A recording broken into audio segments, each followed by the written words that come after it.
Baik, selamat siang Bapak-bapak dan Ibu-ibu. Perkenalkan, kami mahasiswa dari Sikas Kesdam 9 Udayana. Di sini kami akan melakukan penyuluhan tentang pijat oksitoksin. Sebelum memulai penyuluhan, ada baiknya kami memperkenalkan diri. Saya Desi Sugiantari sebagai moderator, Widalia sebagai fasilitator, Poppy sebagai fasilitator, Dinda sebagai penyaji, dan Aulia sebagai observer. Adapun tujuan dari penyuluhan kami, di mana di sini untuk bagaimana Bapak cara mengetahui pelaksanaan pijat oksitoksin. Untuk mempersingkat waktu, untuk penyaji dipersilakan. Baik, selamat siang Bapak Ibu. Saya Dinda selaku penyaji pada siang hari ini. Yang akan saya sampaikan di sini mengenai pijat oksitosin. Mungkin Bapak atau Ibu sudah ada yang tahu tentang pijat oksitosin? Belum ada? Atau pernah dengar tentang pijat oksitosin? Belum pernah? Baik. Saya sampaikan di sini. Untuk pijat oksitosin itu adalah pijat yang dilakukan di sepanjang tulang belakang. Di sepanjang tulang belakang atau vertebra, itu tujuannya untuk merangsang hormon oksitosin dan hormon prolaktin. Itu tujuannya untuk melancarkan ASI dan meningkatkan produksi ASI. Jadi Ibu, saya lihat lagi hamil ya Ibu. Nanti itu bisa dilakukan setelah lahiran, kemudian menyusui sehingga supaya menyusuinya bisa lancar. Jadi tujuan dari pijat oksitosin di sini adalah untuk merangsang atau meningkatkan refleks dari hormon oksitosin dan juga hormon prolaktin. Untuk manfaatnya sendiri, mungkin dari penjelasan saya ada yang bisa menyebutkan manfaat dari pijat oksitosin kira-kira untuk apa?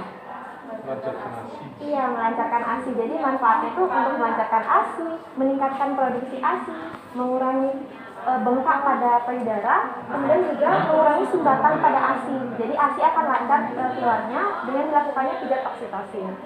Nah, dari tadi kita membahas tentang ASI. Mungkin Bapak Ibu sudah tahu apa itu ASI? Mungkin Bapak ASI apa Pak?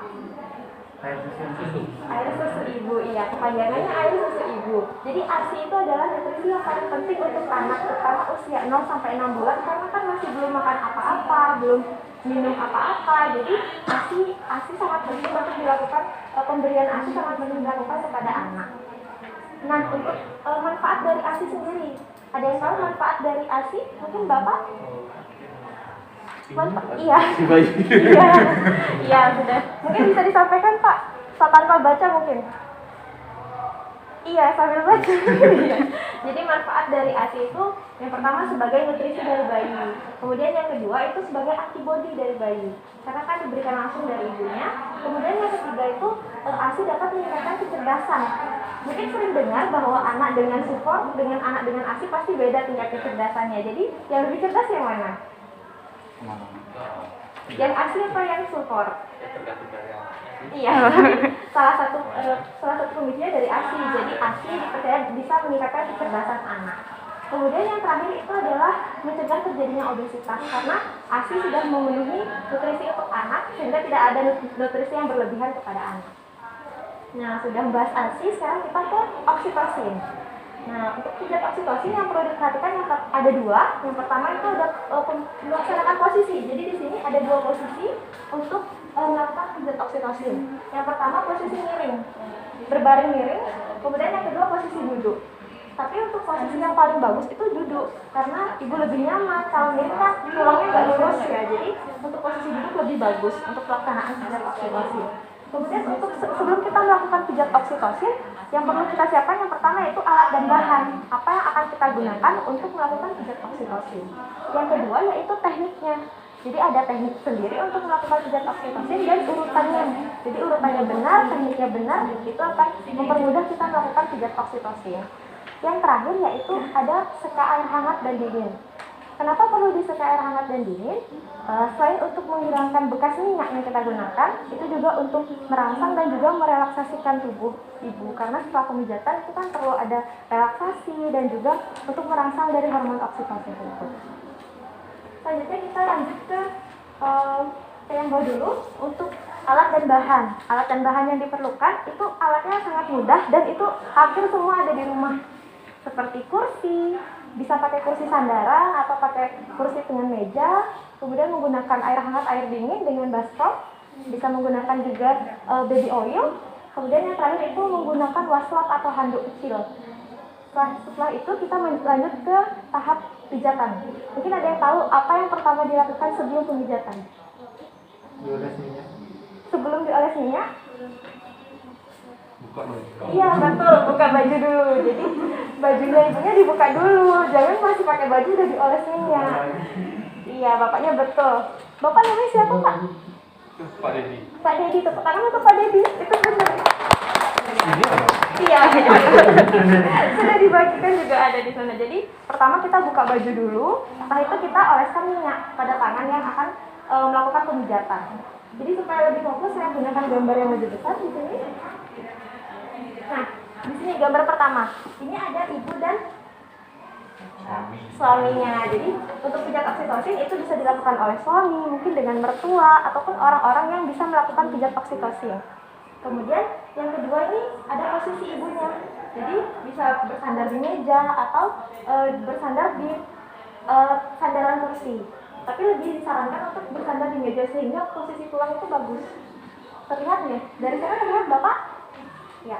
Kemudian untuk yang ketiga, ini caranya. Jadi pemijatan itu dilakukan dengan dua tangan. Posisinya seperti ini. Seperti ini. Penekanan ada di jempol. Penekanan ada di jempol. Kemudian posisi untuk memutarnya itu ditekan memutar. Jadi bukan seperti ini, tapi ditekan memutar. Pada jempol memutar keluar ke dalam. Jadi seperti ini. Seperti itu. Jempolnya itu yang bergerak. Jangan muter seperti ini. Jadi jempolnya iya di pola-pola aja. Kemudian yang keempat, ini pelaksanaannya. Dimulai dari tengkuk leher ke bagian tulang belikat. Ke samping sampai ke samping. Jadi saat melakukan itu, mulai dari tengah ke bawah dulu. Nah, seperti ini goyangnya. Jadi bukan seperti ini, bukan. Ditekan. Nah. Kemudian ini jarak dari antara kanan dan kiri itu diberikan jarak 1 jari dulu. Kemudian ke kanan seperti ini sampai ke bagian 3. Ya. Kemudian yang kelima ini dilakukan sepanjang tulang belakang. Sepanjang tulang dari atas sampai ke bawah. Boleh berapa kali aja? 2-3 menit. Yang penting ibu tuh merasa nyaman. Mengurangi capek, mengurangi pegal. Jadi lebih nyaman dan ASI juga lancar seperti itu. Kemudian yang keenam, ini penekanan. Memberikan penekanan itu bisa dengan menggunakan tulang ini dan ini. Jadi seperti ini penekanannya. Atau bisa juga seperti ini. Lebih nyamannya bapak atau ibu untuk melakukan pemijatan oksitosin dan lebih nyamannya bapak ibu merasakan tekanan yang diberikan. Kemudian yang terakhir itu pemijatan pada daerah tulang belikat itu mengikuti bentuk tulang rusuk. Jadi ke samping seperti itu. Ada yang mau ditanyakan dulu untuk tekniknya? Sebentar kita akan lakukan demonstrasi. Bisa diterima? Bagaimana Bapak? Bisa diterima ya? Oke. Jadi sekarang saya lanjutkan dulu untuk mengenai waktu untuk pelaksanaan pijat oksitosin. Nah, untuk waktu yang tepat melaksanakan pijat oksitosin ada yang tahu mungkin sudah baca? 3-5 menit.